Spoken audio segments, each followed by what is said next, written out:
Good evening. I'd like to call the Maplewood Planning Commission to order on October 18th. Roll call. Lou Yang present. Alan Egan present. Paul Arbuckle present. Fred Dom present. Tushar Desai present. John Eads present. Missing Cheryl again, huh? Approval of the agenda. Any corrections or additions? Chair and Commissions, no amendments to the agenda as presented. Need a motion? So moved. Motion by Allen, Second. second by Deshire. All those in favor? Aye. Approval of the minutes, September 20th. Any corrections or additions? Chair and Commission, no amendments to the minutes as presented. Make a motion. Move approval. Motion by Fred, Second. second by Lou. All those in favor? Aye. Hearing all ayes. There's an abstention. Abstain. Abstained. Yep. Two of us. Okay. Public hearing, none. New business, none. G, unfinished business. Multifamily resident project, 1136 to 1160 Frost Avenue. Comp plan amendment resolution, conditional use permit resolution. Staff? Chair and Commission, if I could have the screen here. I have just a handful of slides. I'm going to keep this brief as this truly is a continuation of your discussion last month as the Commission tabled its review until tonight. So again, on September 20th, the Planning Commission initially reviewed this project. The public hearing was held. Ultimately, a motion was made to table the project until tonight. That's the item before you. Developer did hold a neighborhood meeting on October 3rd at the Wakefield Park Building. The project has not changed in terms of scale and any substantial changes since the Planning Commission's review in September. And again, the Planning Commission is being asked to complete its review tonight and make a recommendation to the City Council. The City Council makes all final decisions regarding this project. That's really focused on the last bullet points here on this slide. You're being asked to review and make a recommendation on the comprehensive plan amendment, the conditional use permit, and then all those items get forwarded to the City Council, who makes that final decision. So again, we're looking at a new proposed 150-unit apartment building at the properties at 1136 and 1160 Frost Avenue on a 5-acre project site. Current controls of the properties, the current comprehensive plan guidance is medium density residential. The zoning is R3, multiple dwelling. 1136 is the western two parcels of property, known as the former Maplewood, informally as the Maplewood Marine property. 1160 Frost on the east half of the site, project site, is currently vacant. No uses have been proposed in recent history for redevelopment of these parcels of property. The proposed use as multifamily with the R3 district is a permitted use. However, the comprehensive plan amendment is one of the reasons why this project is before you tonight again. So as I mentioned, the site is currently guided medium density. The applicant is requesting a high density category or designation, to allow up to 25 units per acre.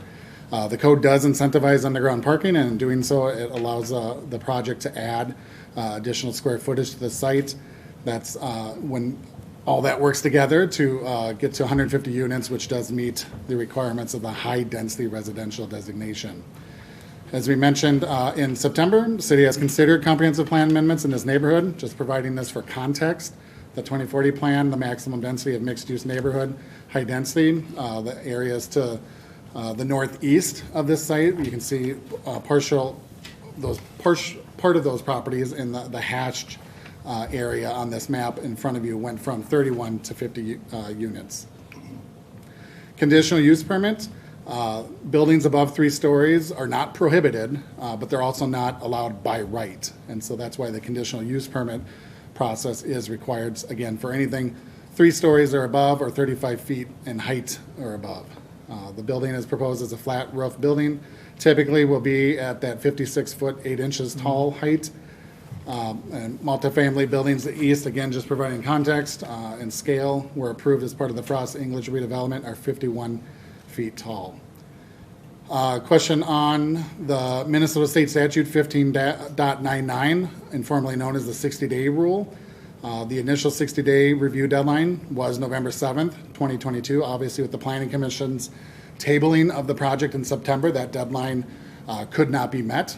state statute allows the city by right to extend the deadline another 60 days, which it has exercised that right. So now the new deadline is January 6, 2023.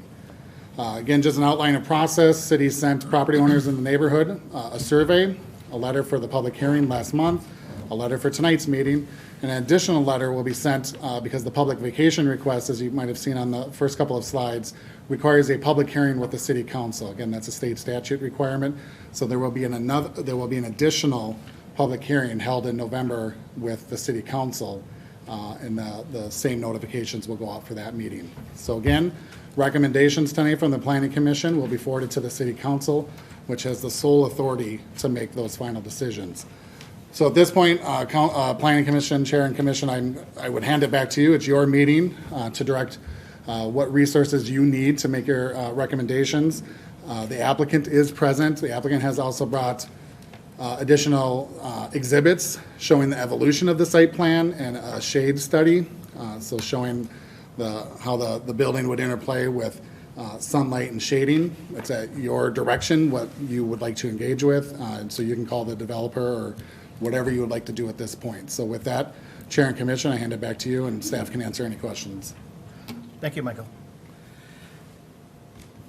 Would the developer like to come up then and show what? We just need a minute while we load the material up on Sure, the sure. computer.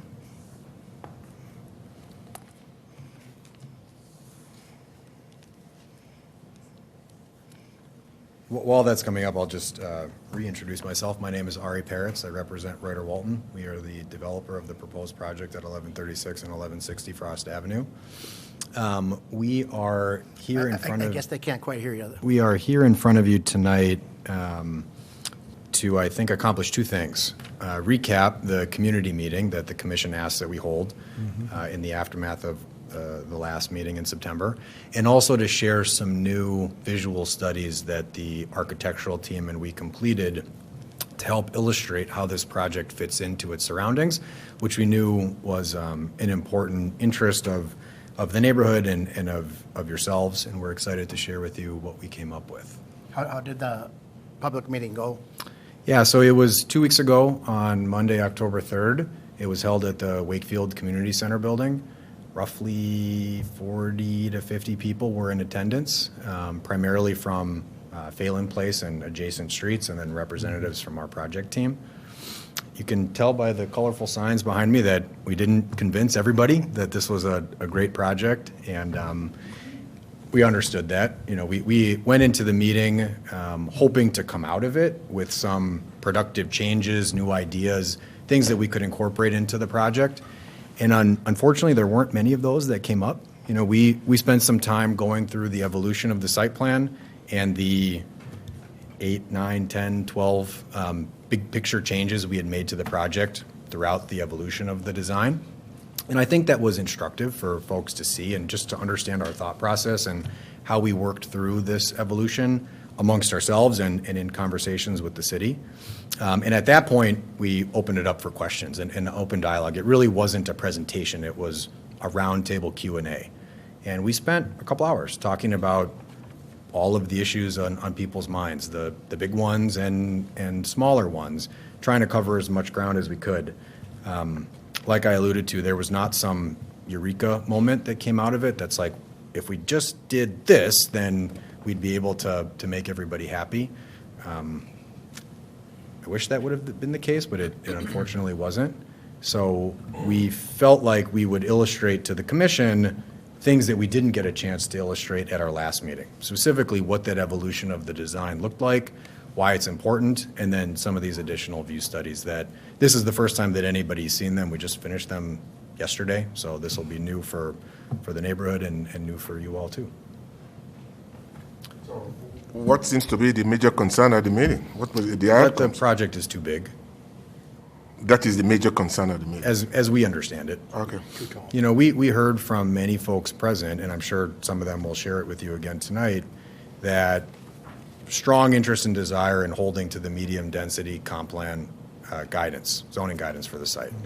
And what we explained in that meeting, and we had explained this to the commission back in our September meeting, is that we can't create a project that is compliant with the medium density designation. And as we understood it, because the medium designation has been out there for many, many, many years, in our opinion, and I think, perhaps in staff's opinion too, although I certainly don't want to speak for them, that guidance has become stale. There is not a project out there that can comply with it, which is why there haven't been any projects.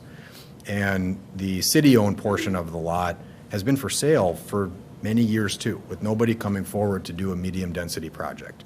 So we explained that while we understand that to be the guidance, we felt like the time had come to consider changing it, just like you would consider zoning changes at regular intervals anyway for any other site in Maplewood or any other city around the country.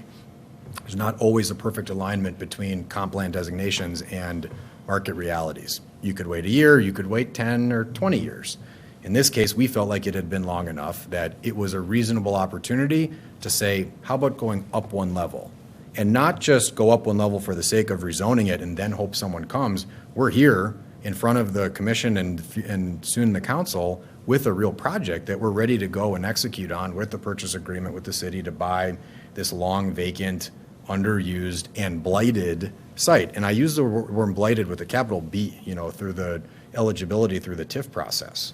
The site needs to get redeveloped, and we're here with a project that we're really excited about that works and is already at its bare minimum massing. We don't have the ability to take another floor off, or certainly not take another 2 floors off, cut units from 150 to 120 or 50, which is what the medium density designation is. We are not able to do that. Actually, right now, if it's okay with the commission, I'll flip through some of these earlier site plans so you understand what I'm talking about.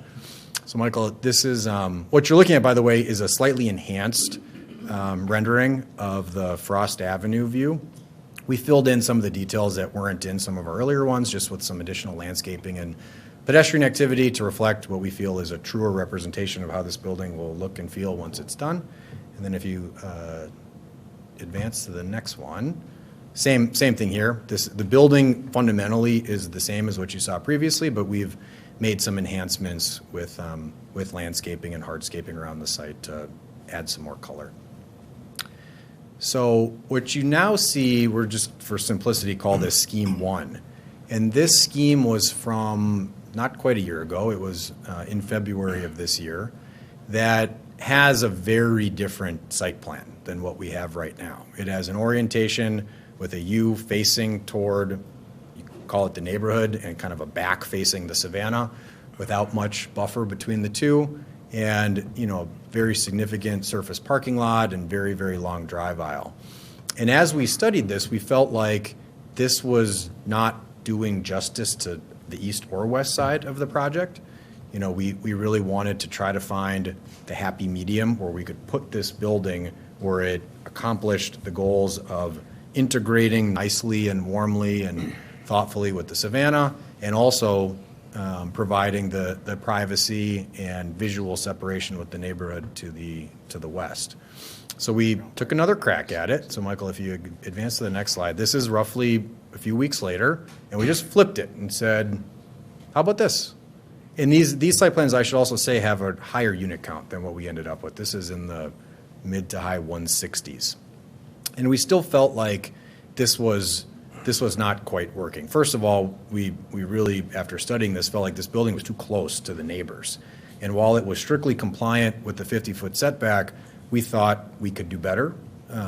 We thought we could provide more separation and provide a better transition between the single-family homes and our project. And we also felt like the parking wasn't quite right. So if you go to the next scheme, here you can see we pushed the building over and we split the parking in 2 to try to have it, work a little bit more efficiently than it was before, with 2 curb cuts off of Frost instead of 1, and having in the space occupied by where the building used to be, like the 50 additional feet. So now the building is 100 feet from the property line. We would put the balance of the parking. This is now in May of this year.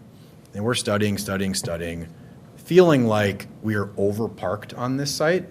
And specifically, the surface parking lot on that west side might not need to be there, right? Why incur the cost when we have the benefits of making it more beautiful and a nicer physical separation between the neighborhood and between our building, and also helping with things like stormwater design and landscaping. So if you then go to scheme 4, this was, first crack at reducing the parking a little bit, and then to scheme 5, where that all goes away. And now you see just a walking path that goes down from Frost, kind of takes a right turn at the gazebo, and then heads over to our amenity space. So this was the scheme that we submitted to the city earlier this summer. Coming out of the CDRB and the Planning Commission meeting and comments from staff, we then made a few additional changes. So if you go to scheme 6, you can see that the dog park shrunk and moved further away from the residences to provide maximum separation between that use and between the homes. We shifted the walking path another 15, 20 feet closer to our building, again, to take activity away from where those homes are and have it kind of hug as closely to the building as is practical. And then we moved the gazebo further inward to kind of bring all of that activity close to the site, still have it be functional and aesthetically pleasing and desirable to our tenants, but again, all serving to underscore separation and privacy and buffer between the homes on Phelan Place and our project. So this is now our current site plan. If you advance, Michael, this is with all the landscaping details shown, so you can see in that area to the left of our building up to the property line what we're planning to have. And I have a section that we'll show in a second that kind of illustrates how steeply down that goes, right? Phelan Place is at a much higher elevation than that buffer zone is, so the houses sit up higher. They don't sit at the same level as the ground floor of the building. You'll see that more on the next slide.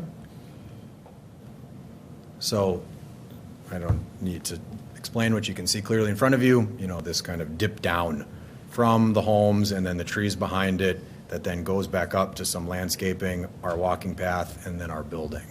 That's all used for stormwater now and for helping the entire landscape experience in this area.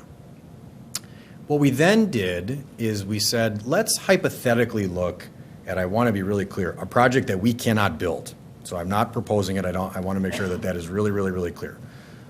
But a project that is contemplated by the medium density guidance. What would that look like if you put it here and wanted to understand what the physical and visual impact would be to some of the concerns that we've heard, primarily from folks who live on Phelan Place, and even more specifically from folks who live on Phelan Place to the north side, just south of Frost, closest to our site with the least amount of physical barrier. So what we have, if you go to the next slide, Michael, is a 3-story townhome, right? This is kind of what the medium density guidance contemplates. And this is all to scale. This is not, just lines on a page. This is all to scale. What you can see is that if you live on Phelan Place and you're looking at our site, you will have your view impacted. And this is really for people that don't have any trees in their backyard. And there are a handful of homes that have this case. You will have your view impacted whether we build our project at 5 stories as we've designed and as is the bare minimum, or 4, or 3, and probably 2. And that's the same thing as what you'd have if you put 50 townhomes on this site. And the 50 townhomes don't have to have a 100-foot setback. They have to have a 50-foot setback. So that's why it's shown closer to the site. This would be something that somebody could pursue essentially as of right. It doesn't need a height variance and it wouldn't need a comp plan amendment. So we wanted to illustrate what some folks have said they want as a way to alleviate what their concerns are. And what we're showing is it doesn't alleviate the concerns. If you're concerned about your view being impacted, your view will be impacted by this too. So why not have a project that you actually can have? And that's really a matter for the city to decide. For folks who have their view impacted, we totally understand why it is not desirable. Like, that's crystal clear. If it wasn't clear at the Planning Commission meeting, it was made clear at the community meeting that we held a couple weeks ago. We understand that.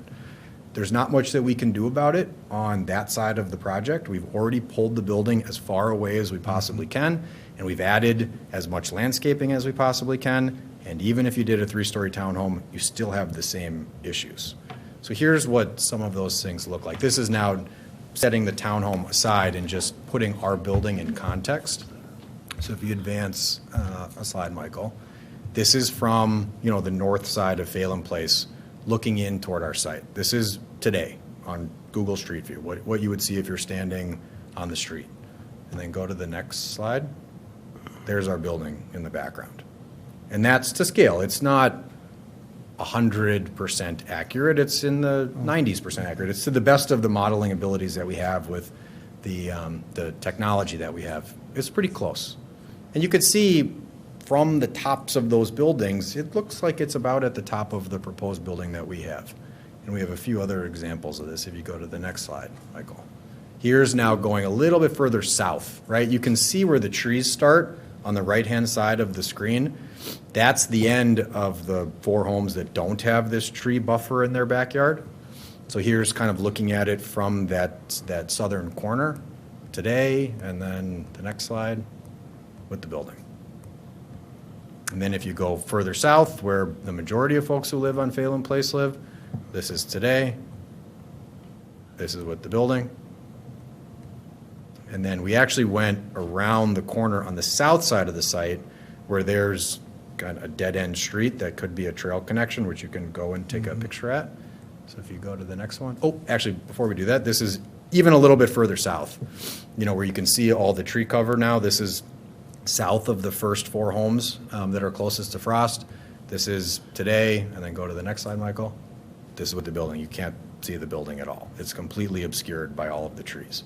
So this was a learning for us. Why folks who were not one of those 4 homes were so upset about this visual impact. There is no visual impact. This is exactly what you see today and what you would see with the building there. It's completely obscured by all of the natural vegetation around. So then if you go to the next one, Michael, this is now on the south side of the site looking north. Those row of evergreens is an easy point of reference. This is today, and then this is with the building. So we're not talking about something that is massive, towering over all of its surroundings. It has an impact. You could see on the first image that we did, it has an impact. If you live in one of those 4 homes, right now you look out and see nothing, and if something is built, you will see that thing, whatever it is. If it's 3 stories or 5 stories, you will see that thing. And it's something that we, aren't happy about. We wish there was a way to further cover it, but there isn't. This is something that we've had to live with in the design. We think it's a reasonable trade-off. We are designing a nice-looking building with glass and high-quality siding materials that we think integrates really well with its surroundings. But we want to be sure that we understand that you will see this building if you're in the backyard of one of those homes today. And I think that is it. If you advance, Michael, that's all we have. So I'm happy to take any questions or answer anything that I didn't already cover. I got a question on a little separate subject from this. I missed last meeting, so I see in the report that there is also a request for deviation on the number of parking spots. And I really am having a hard time accepting the statistics and the data that you have provided from your past developments, because I purposely drove in the last month 3 times into the apartment buildings that are on the corner of Frost and English, and I drive through the parking lot and I'm not seeing more than maybe half a dozen open spots at any given time. And you would assume those people have gone out or whatever. I drove into that on the weekend. I still saw the same thing. So I really can't see how a large development like this, so close to homes and no parking on Frost, that you can cut back on parking. I say, and it's a market rate apartment building that you're putting out. So you mentioned in the video, I saw $2 a square foot is your basic going rate. So even on an efficiency apartment, you're looking at $1,000, $1,100 a month in rent. I see even on that efficiency apartment, likely there will be 2 people living in it. And the bus line story that we had been hearing about is now beginning to become a questionable situation next to Bruce Vento Trail. So that bus line may be not happening or something else happening to it.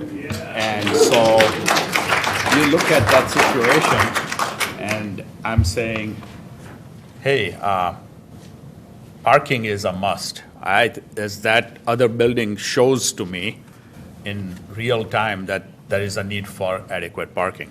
Yes, I admit, we made a concession on the number of parking spots on that development on the corner of English and Frost. So it does not have 2 parking spots for each apartment. And I see that as lacking today from what I see. So for me to give in to this development of 150 apartments, I see a need for 300 parking spots. So that's where I'm sitting. I just can't see how that compromise can be made. Yeah. Well, I have 2 questions. First of all, Michael, is the parking issue in front of us tonight?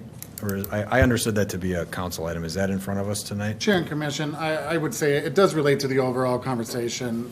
It ultimately is a city council decision. It's not a specific point that the commission is asked to make a recommendation on, but I think it's fair for the commission to ask about it and have the conversation. We've made recommendations in the past regarding parking to the city council, so I still think that still is a valid point for us to move forward to the city council. Yeah, and I'm happy to address it. I just wanted to make sure that I had my application straight and that I knew what was in front of us tonight and what was coming later in council, because there's other things that are council specific. The best that we can do, Commissioner, is use data that is real life from not just one project, but many, many, many projects that we've designed and developed and successfully operate. None of those projects have 2 parking spaces per unit. And if we were systematically short on the number of parking spaces that we had, we wouldn't be able to rent the apartments. That's the biggest problem.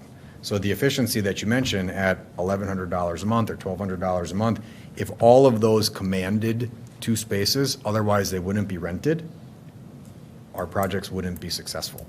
So we base our parking on what we know the building needs, because there are more similarities than there are differences typically between buildings, so long as you're doing like to like. So a building that's in a neighborhood like this, in a city like Maplewood, not in the middle of a downtown.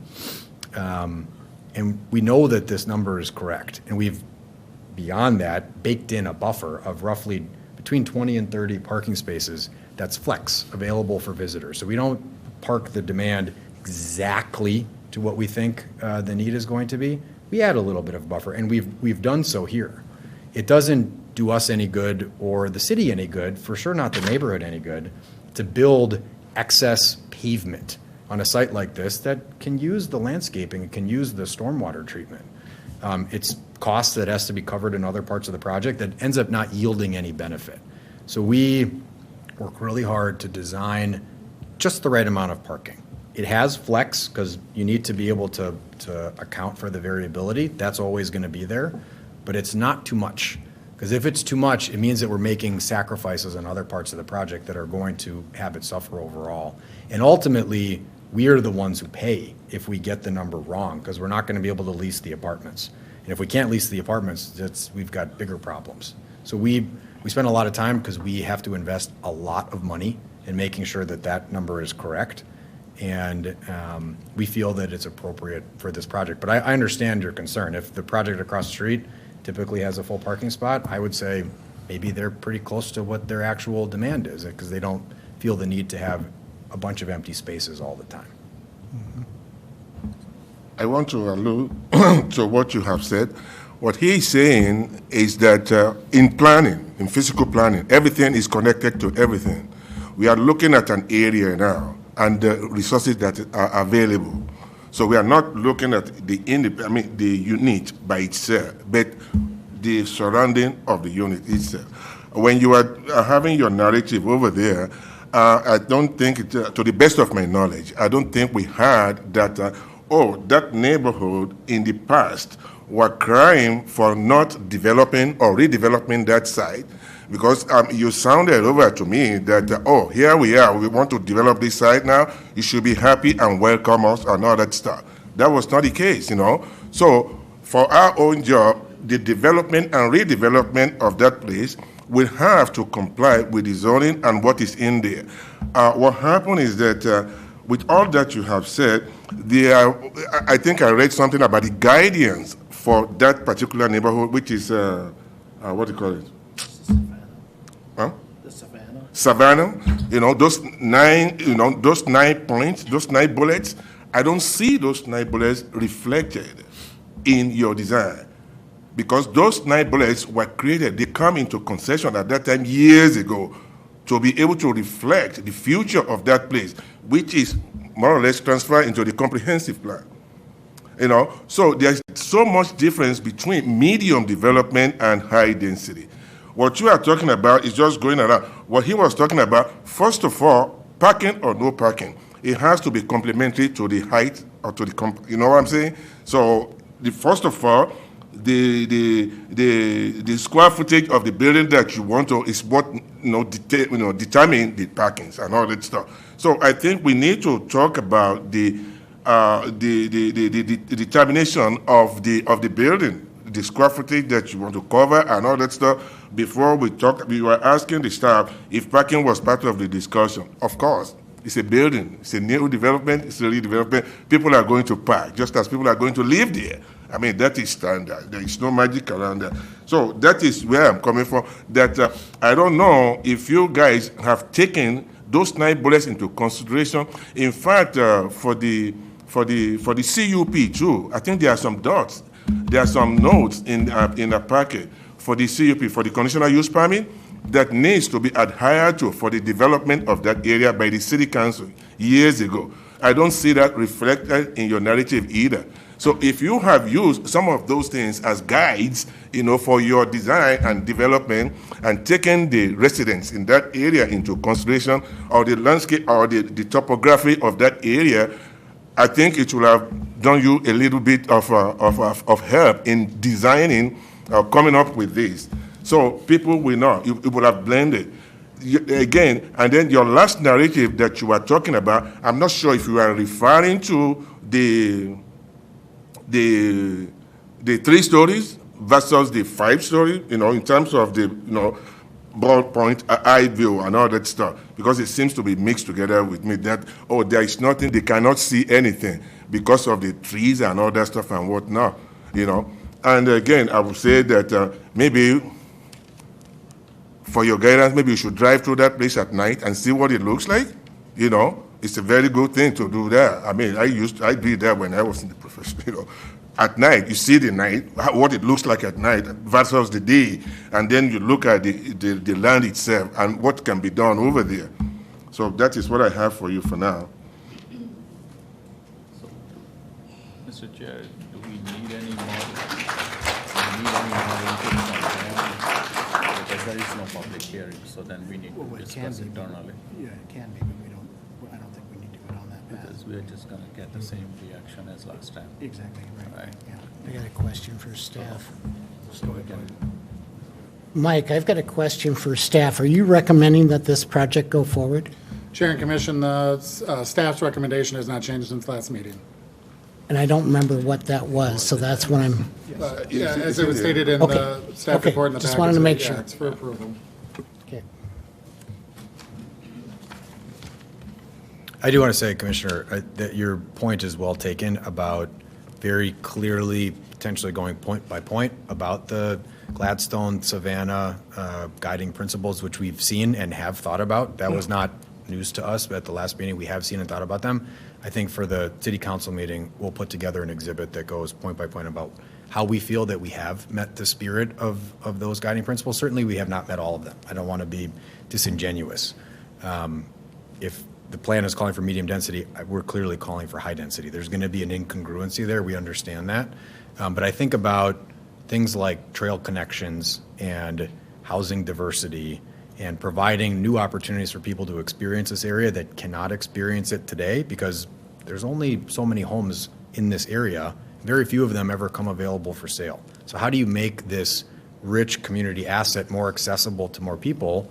Let them live close to it so they can walk to it and they can use the trail connections and they can experience it to its fullest extent, this rich asset that the city invested in. We want to be a part of that and do what we can to make sure that those integrations are clear, that the design is coordinated between the Savannah and between our building, that we have nice things like trail connections so that people can walk from one to the other and enjoy everything that they can. That's all a part of our design, and it can certainly be further improved.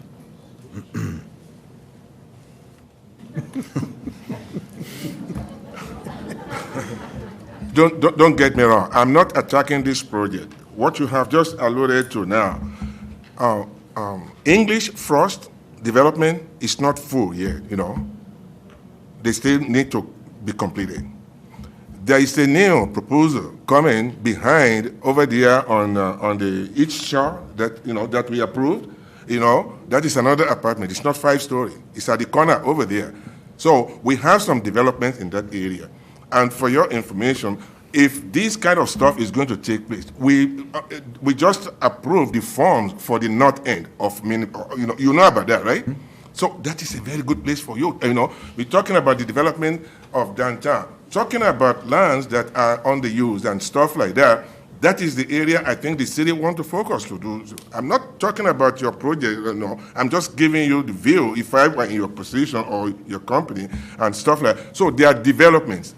On County Road D, you see, you know County Road D over there? Mm-hmm. There are new developments over there. So the density of the city is increasing by infusion of multi-level, units and all that stuff. That's one of the reasons why we're excited to develop this particular one, but neighborhood, in terms of planning, neighborhood by neighborhood, zoning by zoning, and all that stuff, guide, that is what is a comprehensive plan.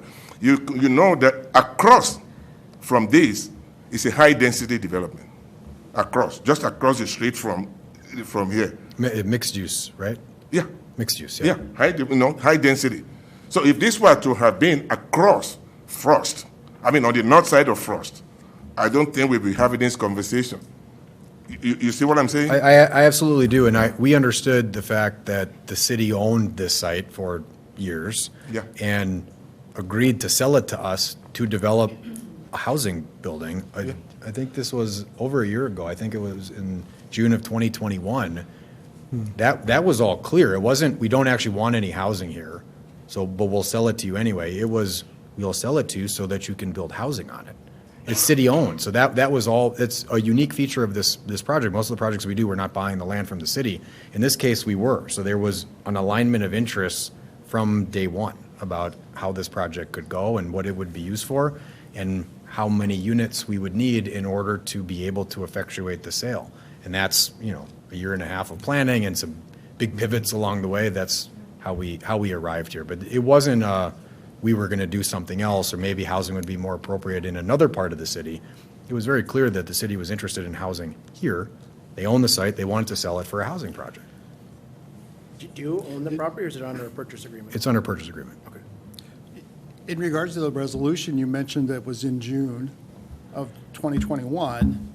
The resolution clearly says approximately 65 units of affordable rental housing apartment building would be located at 1160 Frost Avenue. Yeah, that was the original intent that the city council approved you to be financially in this project with you. So that's where did that change? We didn't get an allocation for financing for that unit type, so that killed it. There was no, the state did not award affordable housing financing for that project. So we then came back to the city and we said, we can walk away. This goes back to the drawing board, or we can pivot and create a market rate project. And if we're going to create a market rate project, this is what the parameters of a market rate project would be. That reset the timeline, adjusted other parts of the purchase agreement, and here we are. Okay, so that then took that information from the city council. That makes this null and void? Chair and Commission, a point of order. So purchase agreement, which is at the behest of the EDA, the city council serves as the EDA. The original purchase agreement had two options for development, one that Commissioner Eads is referring to, and then one as the applicant's referring to. Those were always memorialized in the original purchase agreement from the start. So yes, there was a pivot, but it was always on the table in the original purchase agreement that was approved by this EDA. And that building, we could probably, dig up some visuals for you if you want, but in terms of how it looked and sits on the site, it's not all that different from what the building is right now. It's still, actually, do you remember, was it 3 or 4 stories, the affordable design? Okay. We're happy to dig that up and share it with you, but it would have had, again, for the concerns that we've heard expressed from the neighbors, I'm not sure any of those concerns would be much alleviated by that project with that height and that massing, and having the housing be fully affordable versus market rate would have alleviated the concerns that we've heard so far. But I'm actually referring to the size. For unit count. Whether it's market rate or affordable, what was projected for the site was a 65-unit medium density. That was one of the 2 options, as staff mentioned. And that was an option that we pursued in earnest. Like I said, we submitted applications. We were not awarded financing for that model. So that took that model off the table. We then said, like I previously stated, we could abandon this. Land goes back on the market for the next person to try their hand at, or we can do this other option, and we can move forward with the sale and create new housing for Maplewood. And that's what we in the city agreed we would do. So I just want clarification, Michael. When you said that the other option was also on the table, when the 65 unit was on the table, at that time, was this 150 unit also on the table, or it was just a higher density? Chair and Commissioner, I don't have the purchase agreement right in front of me, but yes, it was seen as a higher density market rate project. So the discussions that were had with the EDA at that time were the economics of different projects and funding sources can create different projects, and that was the reality that was set within that. Okay. I don't have any questions for him. I think we need to discuss internally. Okay. Well, we can have you sit down then if anything comes up. Thank you. Good presentation. I do want to read a couple items here about some of the guidelines for the development, the redevelopment plans for the Gladstone area. The good design cannot be specifically legislated, but it should not be left to chance either. The master plan does not provide design guidelines, but instead offers a set of principles that prescribe a desired character of the Gladstone area. This character takes the direction from the vision of the guiding principles and focuses on establishing and identifying for Gladstone neighborhood that is rooted in sustainable and environment leadership. And a couple of the other items on here that I kind of highlighted that they've kind of recommended, but it's not the code, is that the upper front fascia of the building, penthouse level, is encouraged to be set back 8 to 16 feet, allowing for garden terrace overlook the street. The terrace should be functional and aesthetic outdoor living space, as well as a rooftop garden and filtration stormwaters. And then these other things on here, they've got it set back enough so that fulfills that.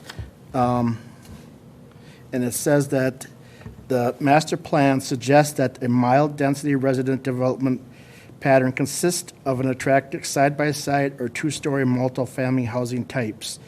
The density range assumed for this area is medium density 7 to 12 per acre. A higher density pattern overlooking the Savannah and Flicker Park. So I guess I've been on a lot of these committees, and and there's a lot of thought put into what the future holds for what they want this to kind of be, and I'm afraid that some of the things just do not fulfill what the desires were yours. And you also stated too that you felt that things do change, and I do agree that things do change. And I know that the Met Council is really pushing high density, and that's why your funding is leaning towards the high density, because that's what they're trying to want to fill in everything. But I'm still concerned that this is not fulfilling what it was laid out to as the design years ago, and I just feel that I know it's hard not to get the funding in that, but I'm just concerned that it doesn't fulfill what the plans were designed for this area. And that's just my opinion. I don't know what the other guys feel, but that's kind of the direction that I've been going even since the beginning when I first did the notes back in September. So I guess that's. Mr. Chair, I can add in, I'm glad you brought that document. I was there when this process was being completed, and my concern also holds that we had set up a set of criteria that we wanted to abide by to develop that whole area. Right. I also understand that when the city of Maplewood is hanging on to a piece of land that they are having a very tough time selling and developing, so there is a conflicting situation happening in here, but at the same time, we as a planning commission don't know whether this set of rules or decisions that were made a lot of years ago, are they still valid or not? I feel hesitant to deviate from that plan that was agreed upon by all the members of the city council, planning commission, all the other commissions that were in play at that time. And even the homeowners in that whole area around whole Frost Avenue, a lot of people came in for those meetings and were vehemently objecting to what we were trying to do, and also saying that this is just not practical. But at the end of the day, compromises were made, and that's what we had arrived at. Now we are trying to ante up and go to a higher level of density without making any changes to this grand plan that we have for 2040 plan. So I personally feel that as much as I would like to see more development come into Maplewood, I think there is a time and place for it, and this is not it in my book. I think I want to abide by what we had put together ahead of time. Now, if that is no longer valid, then I think the city council can direct the planning commission and the city management to go back and revisit this whole plan and say, hey, okay, we've learned so many other things now. This is what we should be doing. Get input from the citizens around that area, and then go forward with it like we did the last go around. Right, I agree.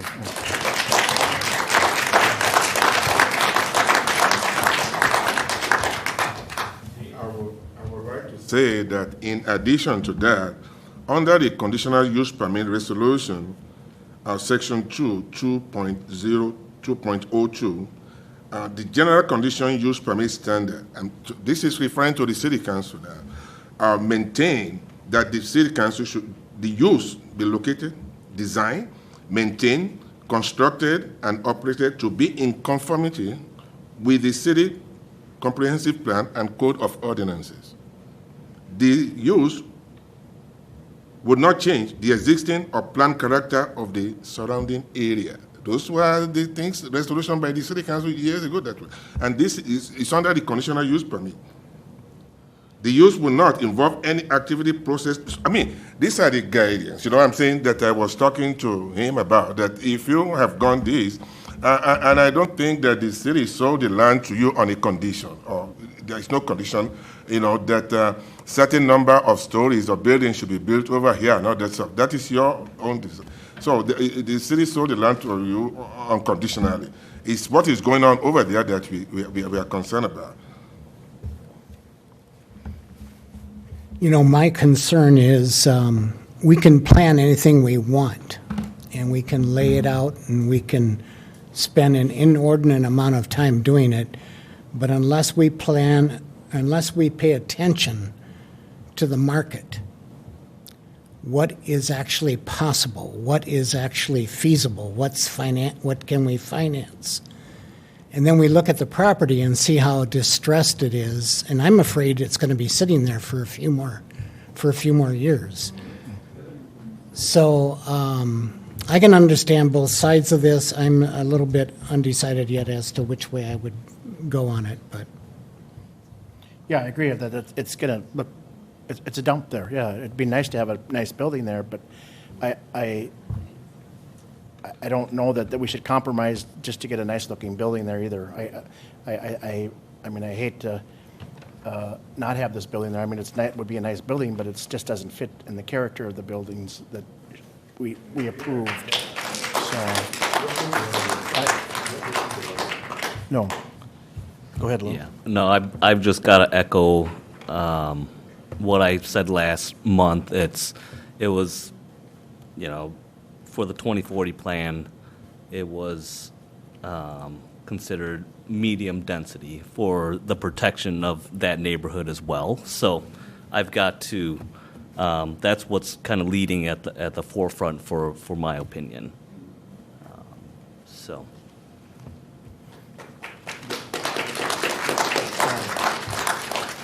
Let's call a vote then right now, or make a, or To give any, you're good? Okay, then we can call a vote. right, You want me to make a motion? yes.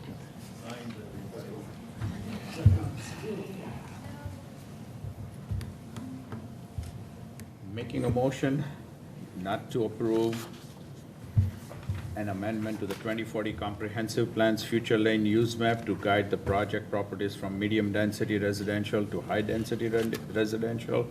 Part B, motion not to approve a resolution for a conditional use permit. There's been a motion by Desar, second by Allen. All those in favor? Aye. Would you say, John? Aye. Okay. All hearing ayes. I'm sorry to say that this is just our recommendation. This is still going to go before the city, and the city will make the final decision. So I'm terribly sorry that the developer that this didn't go through. I know you spent 1 million hours on this, and I'm so sorry. So it still might be a go for the city yet, because I know they don't know yet what their decision is yet either. So thank you.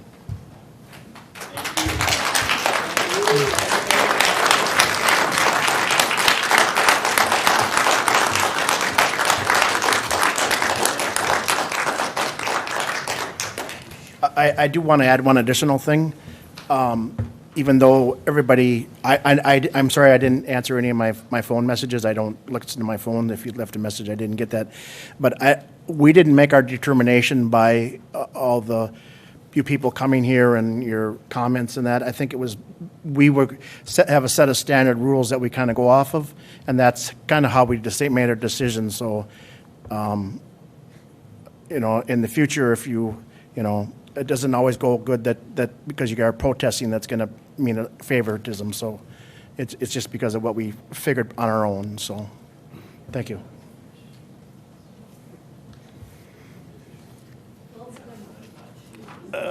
Commission's presentations. Staff presentations. Chair and Commission staff has nothing further for you tonight. Okay. I think we're good then. Make a motion, we adjourn. Second. Thank you.